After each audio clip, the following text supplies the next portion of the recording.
Coming up on LevinTV, Robert Mueller, the Democrats' impeachment stalking horse. It all starts now. This is where freedom reigns. If you believe in America, if you believe in the Constitution empowers us. It's a new day. America's back. America's back, and America's going to get strong again. We're going to defend America, and we're going to defend our interests. Liberty's voice, LevinTV. Hello, America. I'm Mark Levin on LevinTV, on CRTV, our wonderful network. By the way, isn't this festive? See the Christmas color, red? It also happens to be the hammer and sickle old Soviet color, but that's neither here nor there. LevinTV mug, it's got my photo on the back. We'll look at that quickly, but look at that. You can get that too. Where's my ShamWow rag too? But honestly, if you're looking to give a gift for Christmas, Hanukkah, or just to a loved one to really impress them, you can get a Mark Levin mug, this mug on that mug. And for a $99 subscription per year, you get all of our programming, including LevinTV, plus a choice of mugs. This happens to be my favorite. And or you can purchase it and give it as a gift too. But that's not why I'm here today. I hope you heard my radio show Friday, where I went into this Flynn matter in some depth, and I want to address it again in kind of a different way right now as well. The day after the election, the very day after the election, I went on the air and I said, the Democrats are going to seek to criminalize their differences with President Trump. They're going to seek to get a special counsel. They're going to seek to impeach him because they feel he's illegitimate and they were counting on winning. And they're all about power. They're not about country. I'm sorry. They're not about country. They're not about liberty, that's for sure. They're not about property rights, that's for sure. They're about power. And the only way they have power is through the government. They do not accept the legitimacy of an opposition viewpoint, let alone an opposition party. And that's what's going on here. I want to remind you what I said on February 15, 2017. February 15, 2017, right here on LevinTV. Go. So they're trying to turn this into Watergate or Iran-Contra or whatever it is, because that's what Democrats and liberals do. And what they're really trying to do, as I've told you day in and day out from day one, this is a silent coup. Whether it was the Electoral College and the popular vote, whether it's blocking his cabinet appointees, whatever it is, this is a silent coup. By silent coup, I mean, no gunfire or anything of the sort. But that's exactly what's taking place here.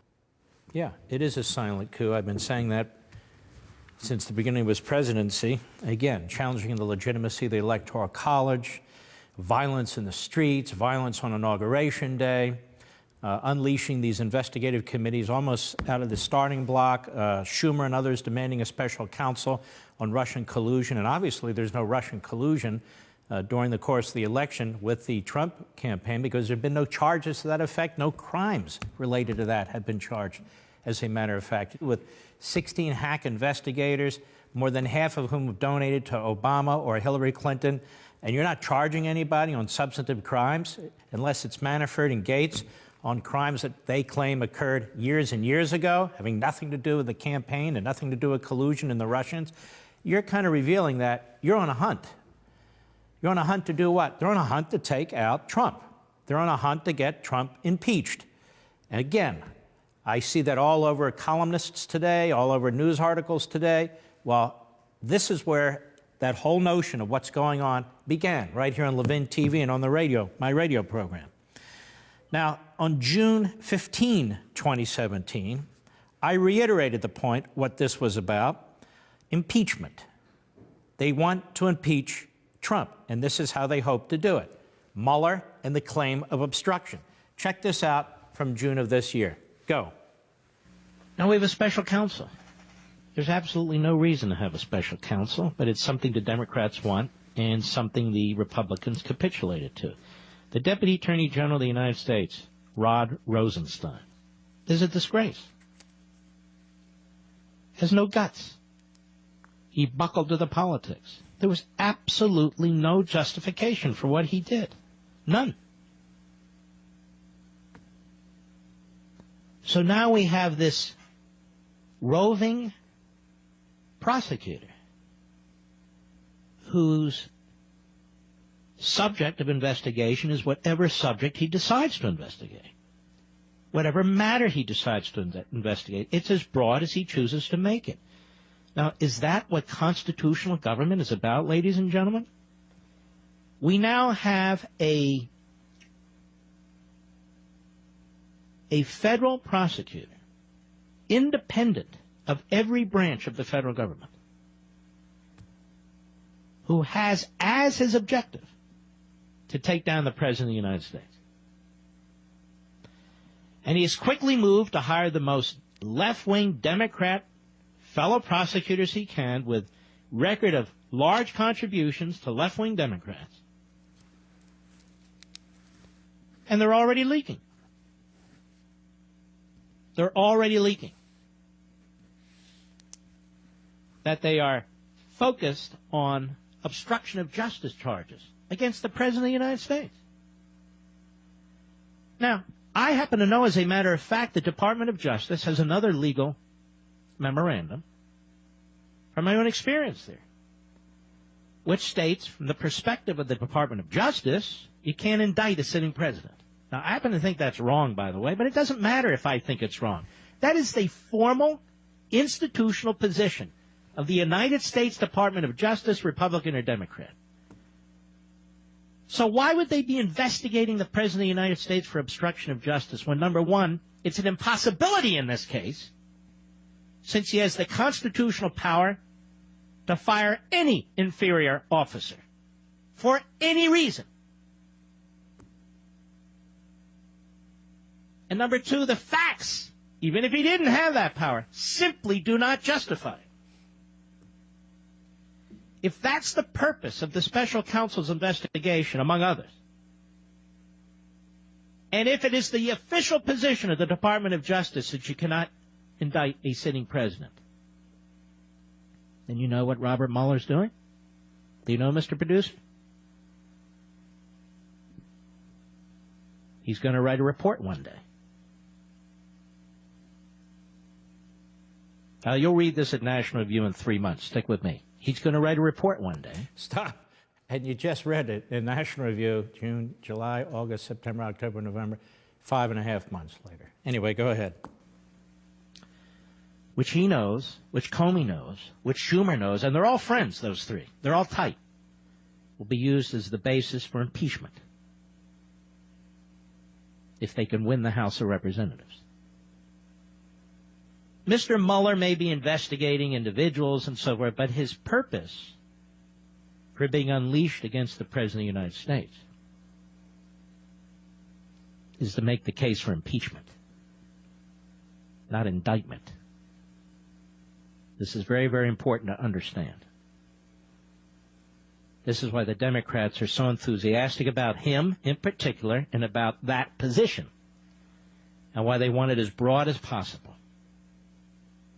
This is the plan. This is the plan. I don't doubt it for a minute. And the Republicans allowed it to happen. And the Deputy Attorney General of the United States triggered it. And Mr. Comey, who has exposed himself to you and me as a diabolical figure, he's the operator who set the whole thing up, because he was furious that the president would dare to fire him, the great Jim Comey. Mr. Mueller has already demonstrated that he's not the sheriff with the white hat riding into town. This whole notion of an all-powerful prosecutor who can roam through the statute books, who can issue subpoenas, who can cover whatever areas he seeks to cover, who can threaten whatever individual he wants to threaten. This is alien to the American justice system. Even he should have to live within the context of checks and balances, but he doesn't. But he doesn't. This is the point. The Democrat Party, and the left in particular, is destroying this country. Whether it's its foot soldiers in the streets, or whether it's a hijacking of our institutions. A hijacking of our institutions. Now, I could have said all that today, but I wanted you to remember that I said it all back this summer in June. Obstruction, that's the case they're trying to lay out, and the basis for impeachment. And again, you're seeing some conservative writers today or the past week or so making that point. It's always been abundantly clear to me. It's been abundantly clear to me. Now, let's talk briefly about what it is that they're chasing down Michael Flynn over. And we also know that an associate of Michael Flynn's told Fox News that the reason Flynn has agreed to plea is because he's financially destroyed, he's emotionally destroyed, and his family begged him. They had enough. You might also recall that Mr. Mueller was going after his son. So this man is a retired general. He served his nation with enormous honor. He spent his entire career sacrificing for this nation. And this is what it's come down to: a plea for a false statement to the FBI. And let me remind you, either through a FISA court ruling, a warrant, or through the back door where his name was unmasked through espionage techniques used against the Russians. When Mr. Flynn was being interviewed by the FBI, they already knew what he told the Russians. They had it on tape. They already knew what he told the Russians. So they didn't interview him to get information about what he told the Russians. They knew what he told the Russians. They interviewed him to set him up and take him out. To set him up and take him out. And there's some people speculating out there that the prosecutors are holding back on this all-important criminal charge or groups of criminal charges and so forth. No, they're not. You don't lead with a false statement, get somebody to plead to a false statement, and then have a witness who the jury would find reliable. I talked about this Friday on radio, too. You put that witness up on a stand in your cases, if there is a case, and immediately defense counsel will rip them apart. What did you plead to? Lying to the FBI? Well, why do we believe you today? You get the scenario.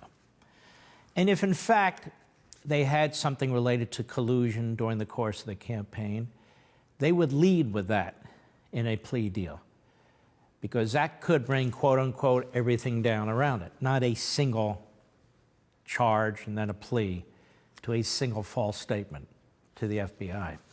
So I wanted to clear that up too. There's a piece in USA Today by a fellow, James Robbins, who is on the board of contributors to USA Today, and he's taught at the National Defense University, the Marine Corps University. He was Special Assistant Secretary of Defense George W. Bush. Anyway, he's got some heft. What he says here is, on Friday, President Trump's former National Security Advisor, Michael Flynn, pleaded guilty to lying to federal investigators about a perfectly legal conversation he had during the presidential transition with then Russian Ambassador Sergei Kislyak. Hello, the conversation is legal. It also occurred after the election, during the transition, and it wasn't just focused on Russia.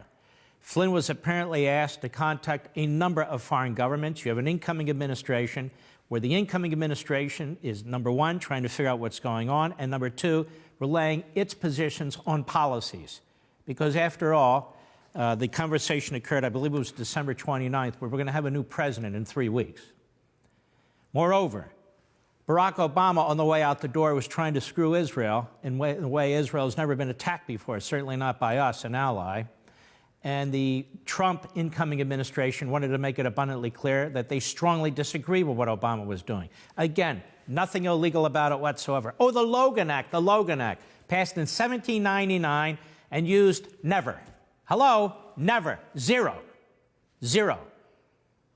And basically, it says that a private citizen is not free to conduct foreign policy. And you can imagine why they were concerned about that in 1799. They couldn't keep track of everything.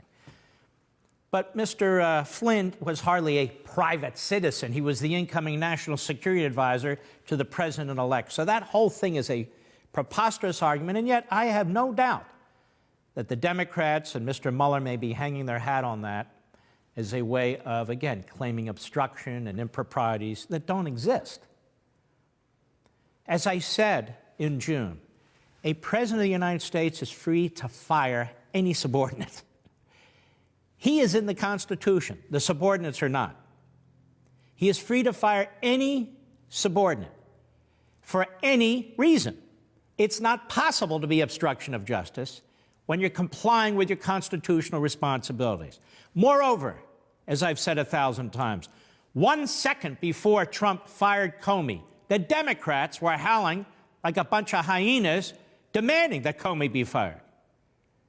If Hillary Clinton had been elected president of the United States and fired Jim Comey, they'd give her a ticker tape parade. So they despised Jim Comey. And we played a montage of that several months ago here on LevinTV. One after another, he has to go. Schumer, he has to go. Harry Reid, in retirement, he has to go. Pelosi has to go. Maxine Waters has to go. On and on. Suddenly, he's angelic. Suddenly, he's Joseph Story. Suddenly, everything he says is to be relied on, even though we know, as a matter of fact, he was a leaker to the New York Times, among other places. Even though we know, as a matter of fact, he covered up for Hillary Clinton in the espionage investigation, among other things. Anyway, Mr. Robbins goes on. Flynn should not have lied, and why he chose to remains a mystery, but the substance of the single-count indictment against Flynn shows that Special Counsel Mueller's investigation has strayed far from its original purpose. No, it hasn't. The original purpose was Trump's impeachment. I understand what he's saying, what everybody is saying, that he's supposed to be investigating alleged collusion with the Russians during the course of the campaign by Trump officials or Trump himself to influence the outcome. There was none of that. There is none of that. We've had the Senate Intelligence Committee, the Senate Judiciary Committee, the House Intelligence Committee, the House Judiciary Committee, 1,000 reporters, 100 news organizations, a special counsel. There is nothing. Nobody's produced a scintilla of anything. Flynn was fully in his rights, making the call to Kislyak. Despite the best efforts of the anti-Trumpers, it's still not illegal to talk to Russians. Even Democratic former CIA and Defense Secretary Leon Panetta said it was a stretch to say these contacts broke the law. I don't think it's in keeping with the spirit of the transition, however, one of President-elect Trump's national security advisors told Politico on November 10, 2016, to try to push through agenda items that are contrary to the president-elect's positions.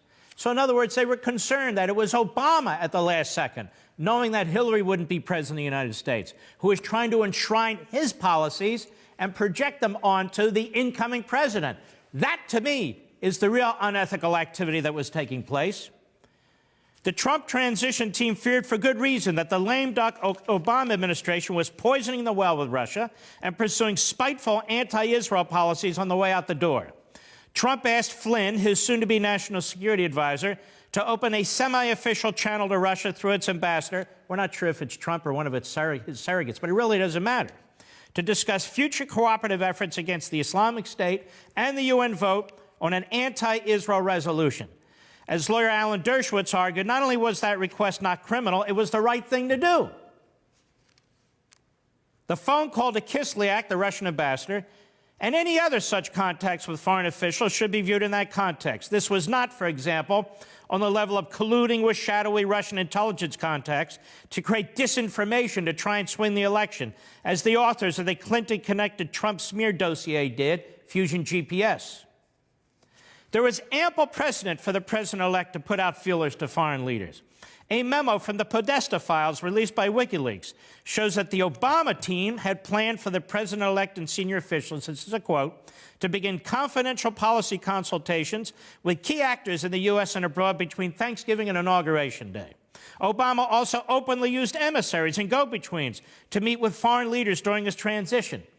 And for overwrought members of the resistance who think the unenforceable Logan Act is suddenly in play, recall that in the 2008 period, then-candidate Obama arranged substantive foreign policy discussions with numerous foreign dignitaries and leaders during an overseas campaign trip before the election. Now, that sounds pretty compelling to me. Not only that, ladies and gentlemen, the Obama administration itself, January 13, 2017, before the President of the United States' inauguration, before he was sworn in by just a few days, their State Department spokesman, Mark Toner, had this to say about that. Go. You probably have seen reports starting yesterday, but then more of them this morning about contact between the incoming national security advisor and the Russian ambassador.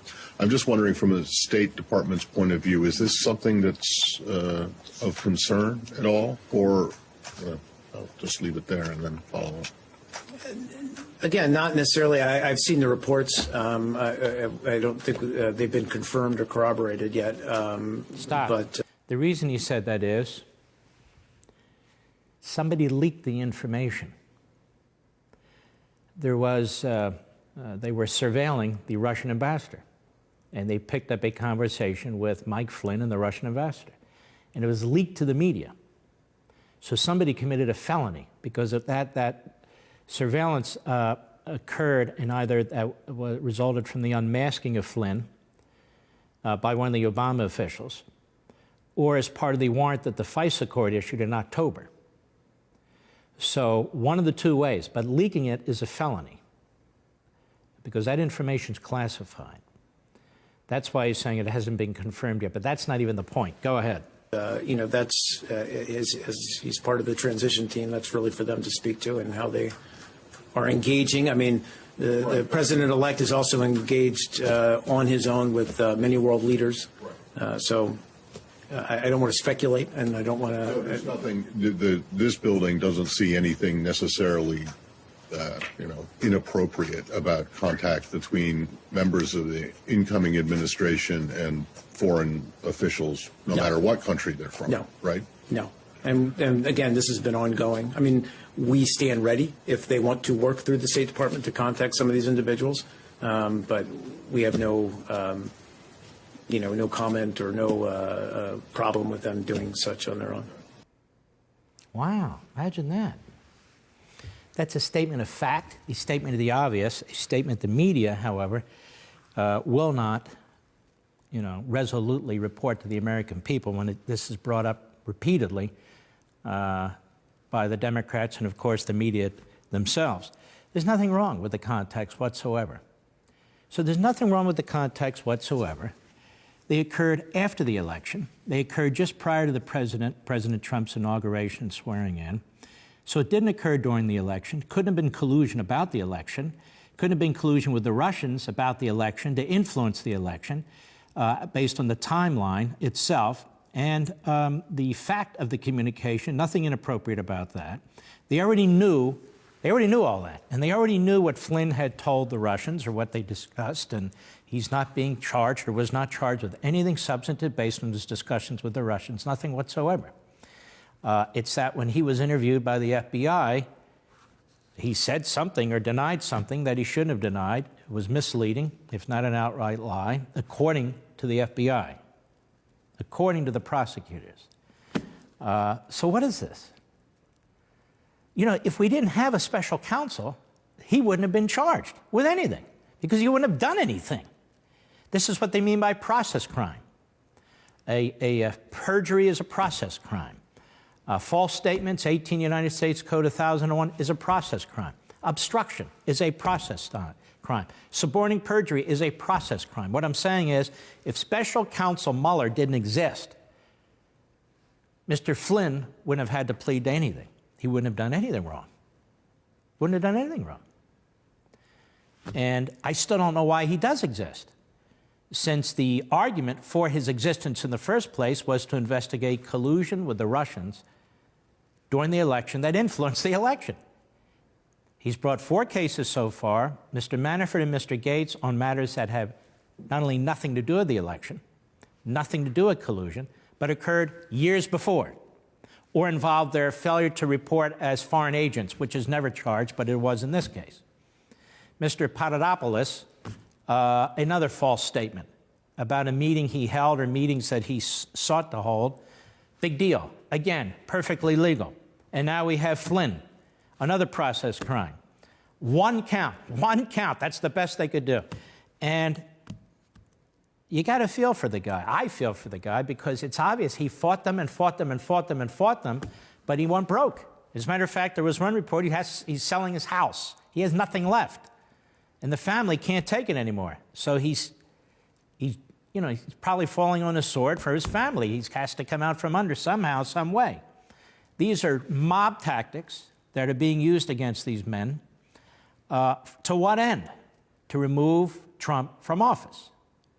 Mueller and his liberal Democrat prosecutor friends, Mueller, who's best friends with Comey, Mueller, who preceded Comey as FBI director. That's what's going on here. Now, Dianne Feinstein underscores the point I made in June, and actually earlier, that this is all about impeachment, it's all about obstruction. All about impeachment, all about obstruction. She was at NBC Meet the Press yesterday, and here's what she had to say. Go. Well, let me begin by saying this. As you know, I'm ranking on Judiciary, and the Judiciary Committee has an investigation going as well, and it involves obstruction of justice.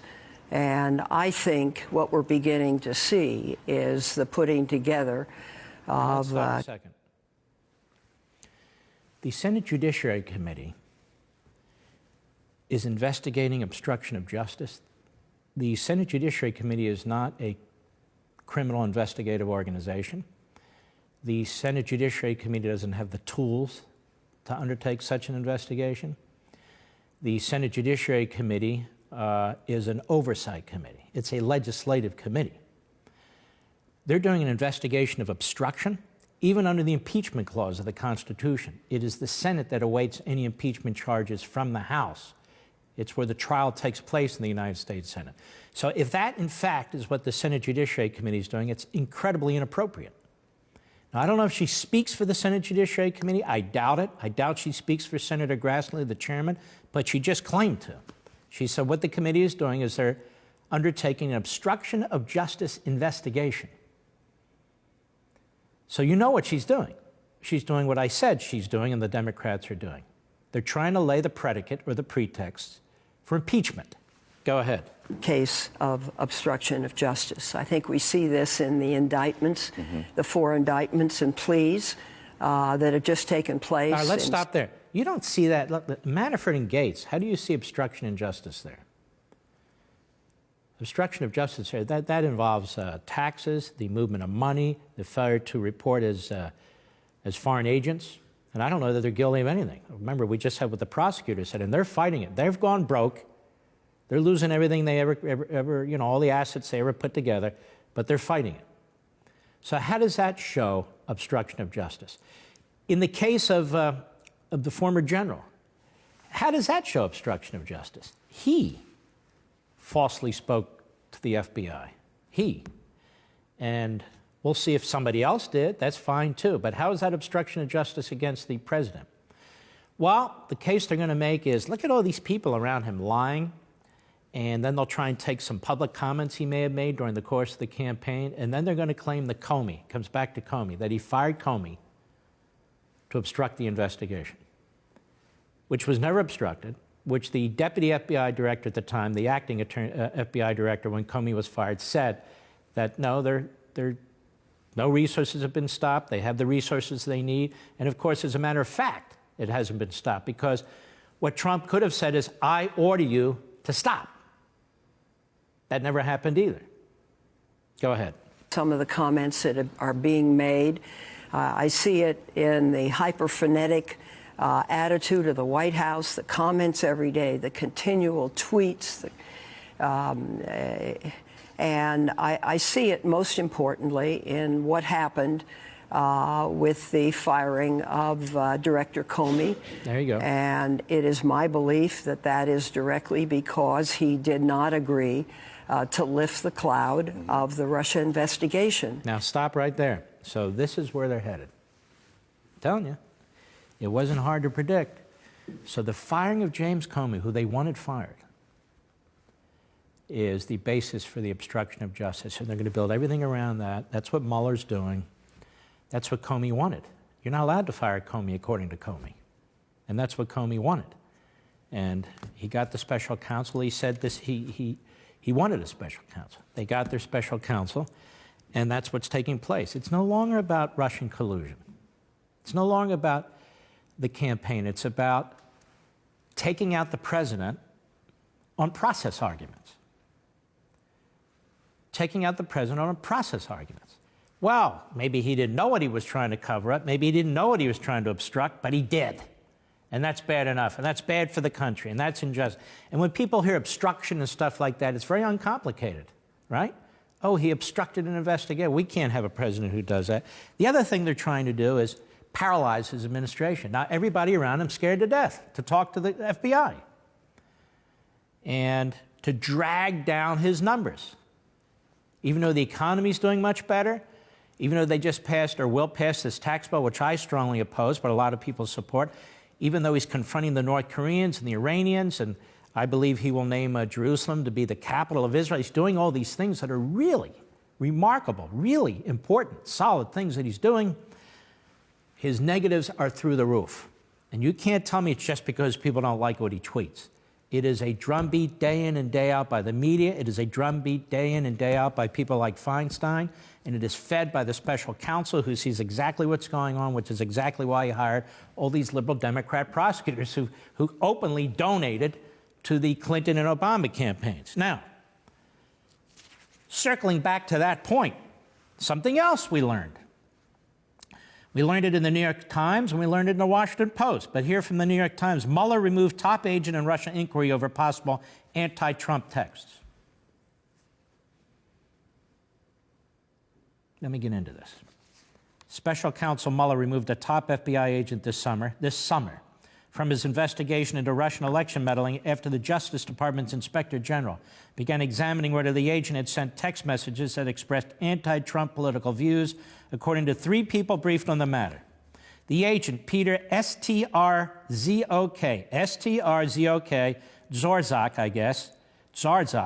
is considered one of the most experienced and trusted FBI counterintelligence investigators. He helped lead the investigation into whether Hillary Clinton had mishandled classified information on her private email account, and then played a major role in the investigation into links between President Trump's campaign and Russia. Now let's unpack some of that. He led the investigation of Hillary Clinton in the espionage case. And what did he do? He did everything he could to protect her. She wasn't questioned until the weekend before Comey comes out and makes his statement, right? She wasn't questioned under oath. They didn't record her. They didn't even take notes of the conversation, so she could never be charged with false statements to see if her notes or whatever contradicts something she may have said before or have done before. They rewrote the statute unilaterally from gross negligence in the handling of the classified information to specific intent. Never charged with obstruction, right? Never charged with false statements, never charged with perjury, never charged with any of it, never put in front of the grand jury. None of this took place. None of it. And you'll remember Comey, now infamously, 2 months before he even had that press conference exonerating her as a criminal/legal matter. You'll remember he hadn't even interviewed it was 24 of key witnesses. Hadn't even interviewed them. Hadn't even gotten access to the important laptops. Compare that to what Mueller's doing. This guy who led that investigation for the Federal Bureau of Investigation, the top dog leading the investigation, Peter Strzok, S-T-R-Z-O-K, was then put in charge of the investigation involving Trump here, the Trump campaign in Russia. And he's texting anti-Trump messages. I wanted you to understand the full context of this. Mr. Strazuk was reassigned this summer from Mr. Mueller's investigation to the FBI's Human Resources Department, where he has been stationed since. The people briefed on the case said that's an odd place to put a guy like this, isn't it? He's being punished through human resources, so they put him in charge of human resources? Should have put him on the Afghanistan detail. The people briefed on the case said the transfer followed the discovery of text messages in which he and a colleague reacted to news events like presidential debates in ways that could appear critical to Mr. Trump. Why don't they release those text messages? Well, I'll be the first to ask for that. Why don't they release the text messages, ladies and gentlemen, so the American people can see them? Why do we need to rely on leaks to the New York Times, which is notorious for its partisan reporting? The Inspector General's Office of the Department of Justice said that as part of a larger inquiry it was conducting into how the FBI had handled investigations related to the 2016 election, the office was reviewing allegations involving communications between certain individuals and will report its findings regarding those allegations promptly upon completion of the review of them. Yet it's leaked. A lawyer for Strazuk did not return several messages. A spokeswoman for the Justice Department said, "We are aware of the allegation and are taking any and all appropriate steps." The agent's reassignment shows Mueller moved swiftly. Here's where they rebuild the case and Mueller and the organization. The agent's reassignment shows that Mueller moved swiftly in the face of what could be perceived as bias by one of his agents amid a politically charged inquiry into Mr. Trump's campaign and administration. This would be the same Mueller who hired, I think it's 9 of 16 prosecutors who donated to Obama and or Hillary. He's so concerned about appearances of partisanship. But the existence of the text messages is likely to fuel claims by Mr. Trump that he's the target of a witch hunt. See, this is the New York Times positioning themselves and Trump.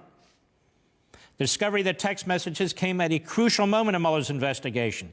At the time, Mr. Mueller was ramping up his inquiry into Mr. Trump's former advisors, while also coming under criticism for putting many donors to Democrat candidates on his team. Some conservatives encouraged Mr. Trump to fire Mueller and so forth. Now, current and former law enforcement officials who worked for Mr. Strazuk said they had never seen any evidence that he allowed his political views to influence the investigations he led. No. They said that Mr. Strazuk, a former Army officer, and you know what? I love when they do this, the left. They hate the military, but if one of their guys was in the military, you know, they say, oh, he's a former Army officer, like Conyers. You know he served in Korea? Yeah, we do. So what? A lot of decent, wonderful men served in Korea and aren't busy sexually abusing other human beings. But he was deeply trusted by Jim Comey. Now, isn't that fascinating? Do you see all the overlap and all the incestuous activity going on here? Why would a guy who worked so closely with Comey and did this phony Hillary Clinton investigation, here Trump fires Comey and he's in charge of investigating the lead investigator in the Trump/Russia/ collusion investigation? Do you think he has any scores to settle, ladies and gentlemen? Yeah, I think he does. Well, Devin Nunes, the chairman of the House Intelligence Committee, is a little ticked off. And I've told you before, I find Nunes to be a great hero because he's taken enormous abuse for his outstanding work.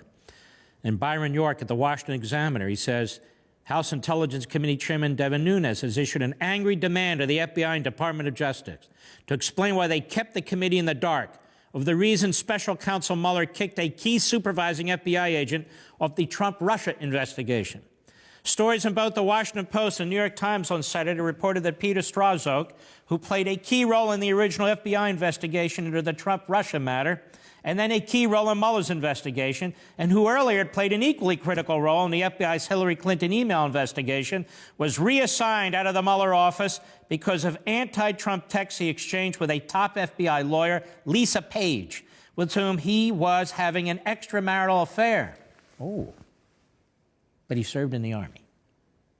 Strazuk was transferred to the FBI's Human Resources Office, an obvious demotion, in July. The Washington Post reported that Strazuk and Page exchanged text messages that expressed anti-Trump sentiments and other comments that appeared to favor Clinton.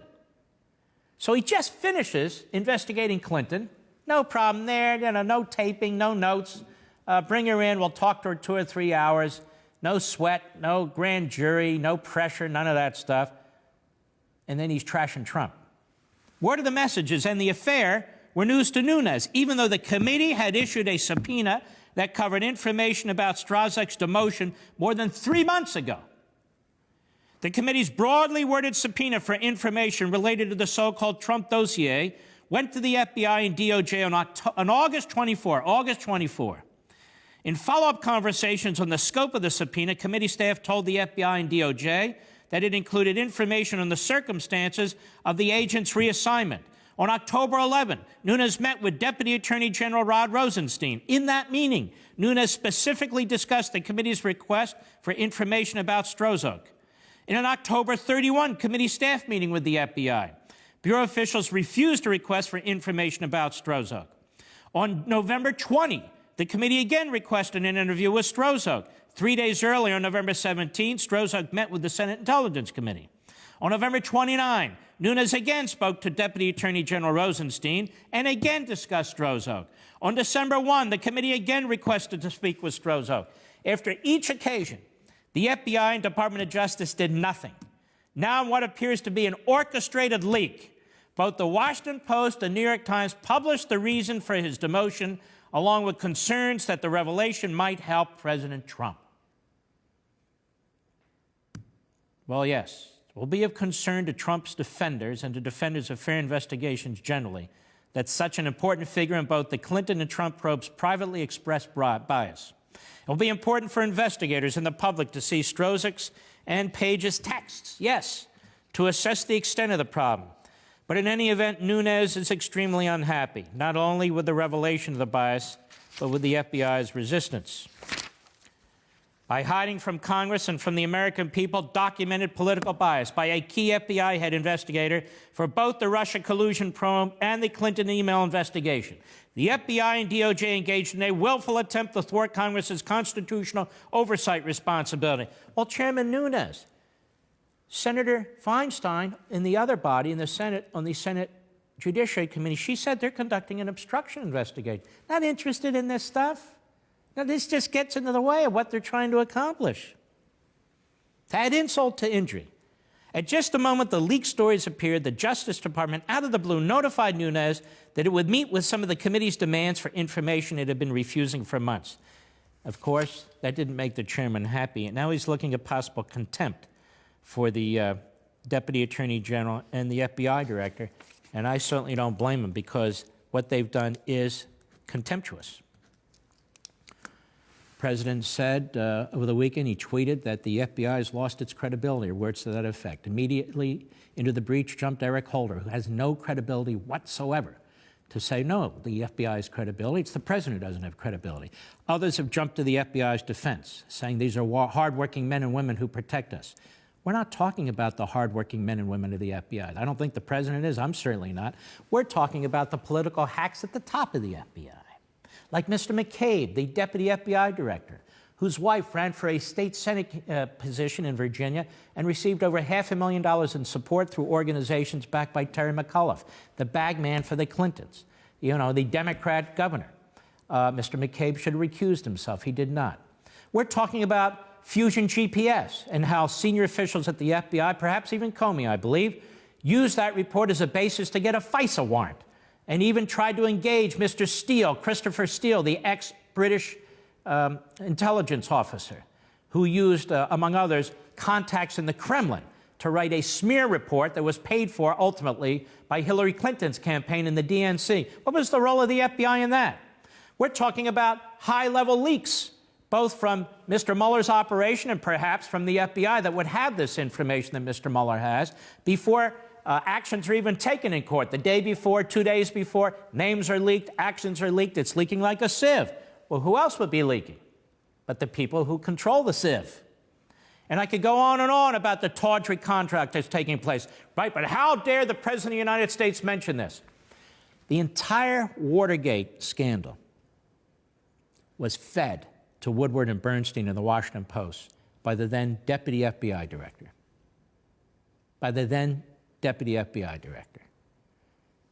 They leak, and they leak badly. and they do a lot of damage, and they try to influence investigations. That's exactly what's going on here. After Jim Comey met with President Trump in Trump Tower when the president was president-elect, you'll recall, and brought to his attention a summary or talking points or whatever it was about the Fusion GPS report, it leaked almost immediately after the fact of that meeting in order to smear Donald Trump. Remember about the hookers and what they did on the beds and all the rest of it and what Donald Trump liked? Lies, lies, and more lies. And you had BuzzFeed, a left-wing site, put out the entire report. You had CNN cherry-picked from the report. This is really loathsome stuff. This is really loathsome stuff. You talk about destroying freedom of the press. It's not Trump. It's the press destroying freedom of the press. Last week, it was all the sexual barbarism and predatory conduct that was going on, media members. We counted, I think, 19 or 20 of them. Notice that's off the front pages now. Franken's off the front pages. Conyers off the front pages. All these dogs are, you know, in terms of their behavior, are off the front pages. And now it's Trump, Trump, Trump. Well, there's another question asked by a friend of mine, a professor, William Jacobson, who has a wonderful, wonderful website called Legal Insurrection. He says, Michael Flynn pleaded guilty last week to lying to FBI investigators regarding conversations Flynn had with the Russian ambassador in late December. Barely 3 weeks, that would be, I should say December 2016. If I've been saying December 2017 throughout the program, I stand corrected. December 2016. Barely 3 weeks before the Trump administration was sworn into office. Such transitions, contact foreigners are routine and so forth. But he's pointing this out. Why is Mueller investigating anything post-election when his overall direction is to be investigating what took place during the election? Which brings us back to the effort to impeach Trump, which has always been the effort. And I just want to show you how far out of the way these people go when it comes to the media, when it comes to trying to take out Trump and so forth. Here we have ABC News' Brian Ross. I had a run-in with Brian Ross, among others, when he was accusing me of being a right-wing something or other in March of this year, when I was pointing out through newspaper articles and so forth and so on, all the espionage activity that had been taking place under the prior administration against the incoming administration. That actually went back during the course of the campaign.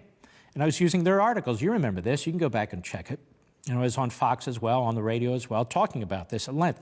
Well, certain individuals in the media, most individuals in the media, got very angry with me because I put together what they had written, and I kind of figured it out. Not 100%, maybe 90%. Well, Brian Ross was very upset about that. He never contacted me, never spoke to me, dismissed me as some right-wing this, that, or conspiracy theorist. This guy has been practicing journalism malpractice for his entire career. I don't even know why he's on the air. I even put on my Facebook site and tweeted out, I believe it was Friday or Saturday, why is this guy still, you know, with ABC? He got this so wrong. Now, what did he get wrong? Believe it or not, we're going to turn to CNN's reliable sources just for the fun of it. Check this out. Go ahead. The thing that baffles me about this is why would it take ABC News hours to correct this when every other media outlet was right? Also, and I'm going to be very blunt about this, I'm sorry. This is correct what? The original report by Brian Ross, and he's incorrect here, and repeated by most of the media, was that this took place during the course of the campaign. And the timeline simply is incorrect. By my calculation, December 29 is past the first Tuesday in November. So it was well after the election, actually. And the media were burping this out over and over again, citing ABC News, and then somebody, either through social media or somebody who works for them, got their attention and said, this timeline's not right. This timeline's not right. I did it on Friday on my radio show. I said how ridiculous this is. This is baloney. The guy's timeline is wrong and he ought to be off the air for good. Go ahead. It's not Brian Ross's first mistake in reporting breaking news inaccurately, linking Saddam to the anthrax attacks in 2001, linking the Aurora shooter to a Tea Party by using the wrong name. ABC should have been on notice. Anytime there's breaking news and special events, you run the risk of misreporting.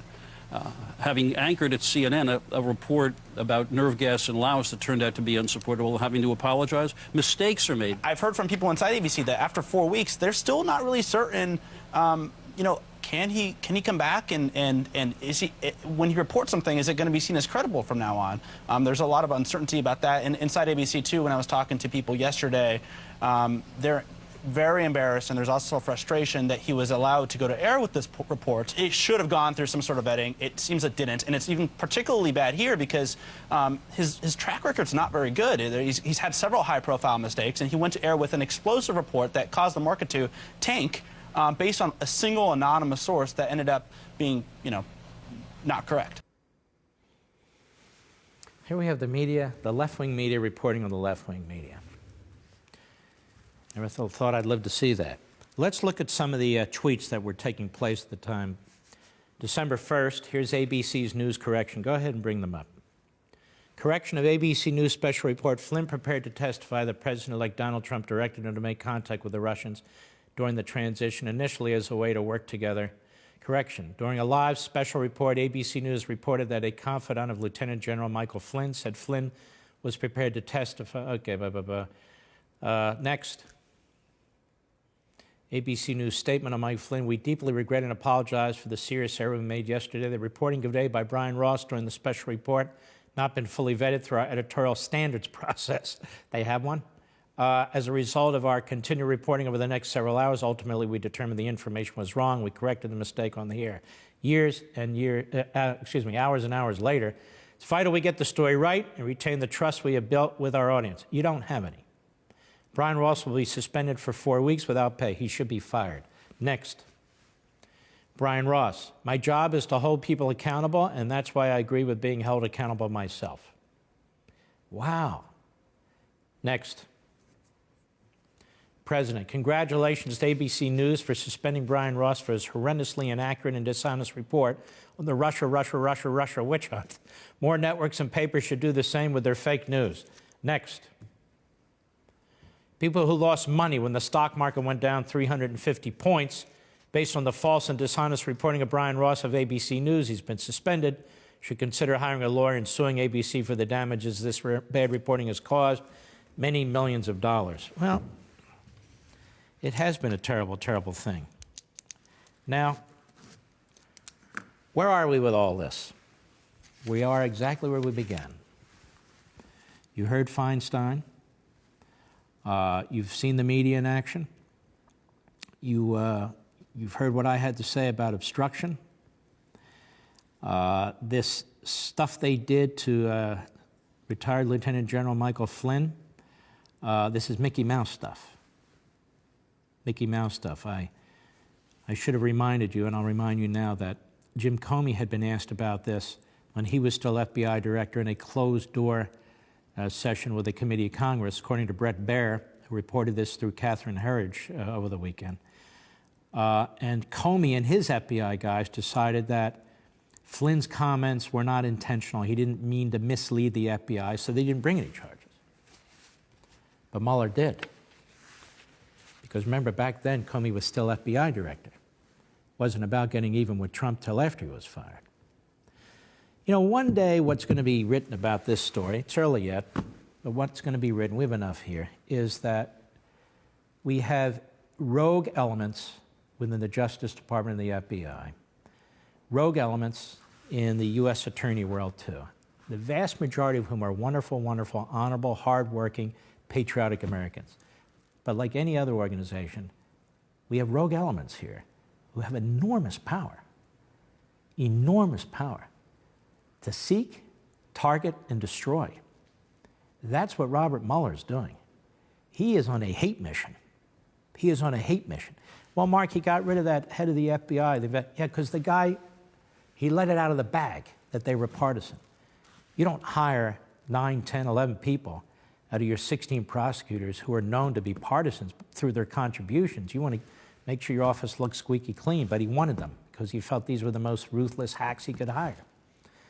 Mr. Rosenstein, even though the underlying issue here is so-called collusion during the election with the Russians by Trump world, of which there's been none, Mr. Rosenstein, however, in the rest of his conveyance of authority to this special counsel, who he himself appointed and knew quite well, Mr. Rosenstein gave him a very broad agenda. Very broad agenda. So I'm just concerned this is going to get uglier before it gets better. And if the Democrats take the House of Representatives, it's going to get really, really ugly. All right, folks, I appreciate you staying with me through this. We'll keep an eye on it. That's it.